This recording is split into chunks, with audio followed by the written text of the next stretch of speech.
అందరికీ నమస్కారం. మీ అందరికీ కూడా దసరా పండుగ శుభాకాంక్షలు, అలాగే నవరాత్రుల యొక్క శుభాకాంక్షలు తెలియజేస్తూ 13వ తారీఖు అక్టోబర్ నుంచి 19వ తారీఖు అక్టోబర్ వరకు మేషరాశి నుంచి మీనరాశి వరకు వార ఫలాలు ఎలా ఉంది, అలాగే అత్యంత ముఖ్యమైన విషయం ఏమిటంటే ప్రతి రాశి వాళ్ళకి కూడా తమకు ఆస్తిపాస్తులు ఎలా వస్తాయి, ఆస్తులు స్థిర ఆస్తి అంటే కదలకుండా ఉండేటువంటి ప్లాట్లు కానీ ఇళ్ళు కానీ, అలాగే చర ఆస్తి అంటే వాహనాలు కానీ తిరగడానికి వాడేటువంటి కార్లు కానీ వగైరాలు కానీ ఇవన్నీ వస్తాయా, రాకపోతే ఎవరికి ఏ విధంగా పూజించాలి, ఏం చేస్తే మనకు స్థిరచర ఆస్తులు వస్తాయి అనేది కూడా మనం ఈసారి తెలుసుకుందాం.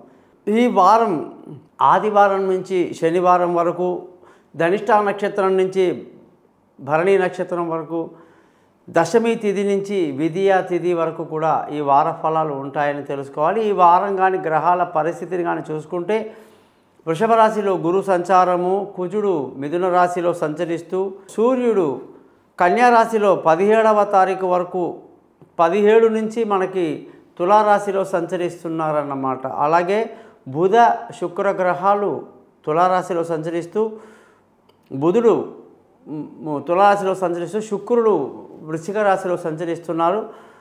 చంద్రుడు వచ్చేసి మకర కుంభ మీన మేషరాశుల్లో ప్రయాణిస్తున్నాడు.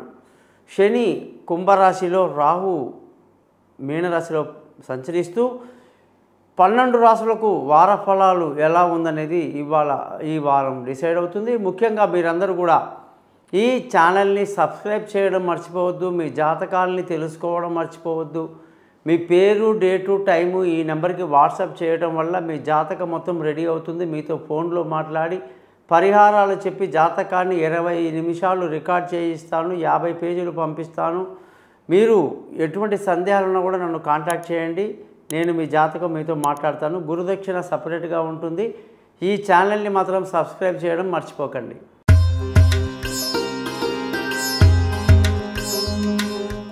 మేషరాశి వాళ్ళందరికీ కూడా 13వ తారీఖు అక్టోబర్ నుంచి 19వ తారీఖు అక్టోబర్ వరకు ఈ వార ఫలంగానే చూసుకుంటే, ఈ రాశి వాళ్ళ అధిపతి కుజుడు మిథున రాశిలో సంచరించడం గత కొన్ని రోజులుగా జరుగుతూ ఉంది.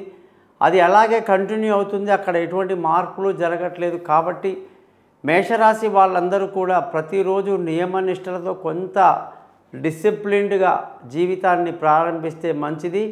ఏ రోజుకు ఆ రోజు హనుమాన్ చాలీసా, సుబ్రహ్మణ్య అష్టకం లేదా నరసింహస్వామి కరామలమ్మ స్తోత్రం, కుజగ్రహానికి సంబంధించినటువంటి మంత్రాన్ని రోజు 7 సార్లు చదువుకోవడం లాంటివి చేయండి. జనరల్గా మేషరాశి అంటేనే అగ్నితత్వ రాశి అంటారు. ఈ అగ్నితత్వ రాశికి నిప్పు అని పేరు.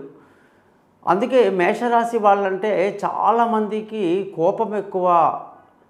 కోపం ఎలా ఉంటుందంటే, వీళ్ళు మనిషి అనేవాడు ఎందుకు జైలుకి వెళ్తాడు, ఎందుకు తీహార్ల జైలు ఏంటి, చెంచల్గూడ, రాజమండ్రి జైలు, వరంగల్ జైలు, ఇలాగా ప్రతి జిల్లా కేంద్రంలో ఒక జైలు ఉంటుంది. ఎందుకు అక్కడ ఉంటారంటే కోపం వల్ల మనిషికి వివేకం నశించిపోయి, ఆ వివేకం నశించడం వల్ల చేసే తప్పులకి వాళ్ళు కారాగార శిక్ష అనుభవిస్తూ ఉంటారు. ఎందుకు ఇలా జరుగుతుందంటే కారణం కోపం అన్నమాట. మరి మిగతా రాశి వాళ్ళు ఎందుకు అంత ఈజీగా వాళ్ళు కోపానికి బలవ్వకుండా జాగ్రత్తగా ఉంటారు? ఎందుకు ఈ యొక్క మేషరాశి వాళ్ళకి కోపం ఎక్కువ అంటే, ఇది అగ్నితత్వ రాశి. అంగారకుడు అంటే కుజుడు అన్నమాట అధిపతి. కాబట్టి వీళ్ళకు ఏమాత్రం తప్పు జరిగినా, తప్పు చేసినా వాళ్ళు తట్టుకోలేరు, మొండి మనుషులుగా ఉంటారు, పట్టుదల ఎక్కువ ఉన్న మనుషులు. ఏదైనా సరే కొన్నిసార్లు వితండవాదం చేస్తారు వాళ్ళ జాతకంలో కుజుడు బాగలేకపోతే. ఇలాగే ఈ కుజుడు కానీ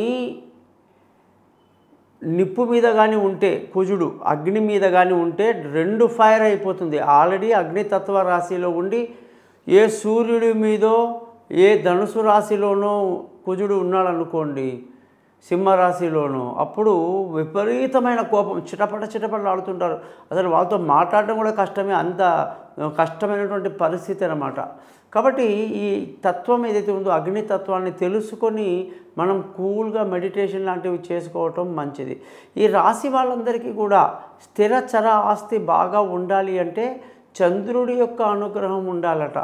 చంద్రుడు అంటే చంద్రగ్రహమే కాదు, రోజుకు 10 సార్లు చంద్రమంత్రం చదవడమే కాకుండా చంద్రుని యొక్క శిరస్సులో పెట్టుకున్న చంద్రమౌళి అంటే శివుణ్ణి ఆరాధించాలి వీళ్ళు. శివుణ్ణి ఎంతగా ఆరాధించి సోమవారం నాడు శివాలయానికి వెళ్ళి అభిషేకం చేసుకొని శివుని యొక్క కృపకు ఎవరైతే పాల్పడతారో వాళ్ళందరికీ కూడా స్థిరచర ఆస్తులు ఉంటాయి. ఒక్క స్థిరచర ఆస్తే కాదు, ఈ జాతకంలో 4వ స్థానమే స్థిరచర ఆస్తి, తల్లి స్థానం కూడా అదే. కాబట్టి తల్లి యొక్క ప్రేమ కూడా వీళ్ళకి బాగా కలిగి ఉంటుందన్నమాట. కాబట్టి వీళ్ళందరూ కూడా తల్లి ఆరోగ్యం కొరకు స్థిరచర ఆస్తుల కొరకు శివ ఆరాధన చేసుకోవటం, దానివల్ల మంచి లాభాలు పొందుతారు. ఈ వారంలో ఏ పని చేసినా 1కి 2 సార్లు ఆలోచించి చేయాలి. తికమక అవసరం లేదు. సంతోషంగా ఆనందంగా గడపడానికి ప్రయత్నించాలి. పనికిరాని విషయాల్లో ఇంటర్ఫీర్ అవ్వకుండా ఉంటే చాలా మంచిది. మానసిక ఒత్తిడి, మానసిక చికాకుల నుంచి దూరంగా ఉండడానికి ప్రయత్నించాలి. అలాగే తెల్ల పగడము ధరించి మంగళవారం నాడు కుజమంత్రాన్ని 7 సార్లు చదవండి. 3 క్యారెట్ల బరువున్న తెల్ల పగడము, సిల్వరు, మేకింగ్ ఛార్జీ, పూజ, జపాలు, ఒరిజినల్ సర్టిఫికేటు మా దగ్గర దొరుకుతుంది. దాన్ని నన్ను కాంటాక్ట్ చేయండి. ధన ఆదాయం చాలా బాగుంది, ఖర్చు కూడా అలాగే ఉంది పండగ సందర్భంలో. కాబట్టి ముఖ్యంగా కుటుంబంలో ప్రశాంతత కోసం ప్రయత్నించాలి. మానసిక ఒత్తిడి నుంచి బయటపడాలి. బంధువుల, స్నేహితుల సహాయ సహకారాలు పెద్దగా లభించదు. మన సొంత ధైర్యంతో ముందుకెళ్ళాలి. విలువైన వస్తువులు, భూములు, వాహనాలు అన్నీ కొనడానికి ఎంతో బాగుంది. సంతానం విషయంలో వాళ్ళ విదేశీయానాలు చేయడం కానీ, దూర ప్రయాణాలు చేయడం కానీ జాగ్రత్త వహించాలి. అంతగా అనుకూలంగా లేదు. తెలివి తక్కువ నిర్ణయాలు తీసుకొని ఇబ్బంది పడే అవకాశాలు మేషరాశి వాళ్ళకి లేకపోలేదు. ఆరోగ్యం పట్ల శ్రద్ధ వహించాలి. అలాగే శత్రువుల మీద కూడా ఒక కన్నేసి ఉంచడం వీళ్ళకి చాలా మంచిది. భార్యాభర్తల మధ్య చక్కటి సయోధ్య కలిగి ఉండాలన్నా, వివాహం కాని వాళ్ళకి వివాహం కలగాలన్నా కొంచెం సమయం పడుతుంది. తొందరపాటు పనికిరాదు. పార్ట్నర్షిప్లో నష్టానికి గురయ్యే అవకాశాలు లేకపోలేదు. అదృష్టం బాగుంది. తండ్రి పెద్దల యొక్క ఆశీస్సులు బాగుండి అన్ని పనుల్లో చురుగ్గా పాల్గొంటారు. ధర్మాన్ని పాటిస్తారు. ఉద్యోగస్తులకు ప్రమోషన్లు, ఇంక్రిమెంట్లు, పై అధికారుల ప్రశంసలు, ఉద్యోగంలో మంచి పేరు, ఇంటర్వ్యూలు సక్సెస్ అవ్వటం, వీసాలు మంజూరు అవ్వటం లాంటివన్నీ కూడా చాలా అనుకూలంగా ఉంది అని చెప్పాలి. వ్యాపారం చేసే వాళ్ళందరికీ కూడా మేషరాశి వాళ్ళకి మంచి లాభాలు ఉన్నాయి. వ్యాపారంలో ముందుకు దూసుకువెళ్తారు. ఖర్చుల విషయానికి వస్తే జాగ్రత్తగా ఉండాలి. అధికంగా ఉండే అవకాశాలు లేకపోలేదు. జాతకం కొరకు మీరందరూ నన్ను కాంటాక్ట్ చేస్తారని ఆశిస్తూ మీ నుంచి సెలవు తీసుకుంటున్నాను. మీ గోపాలయ్య గారు.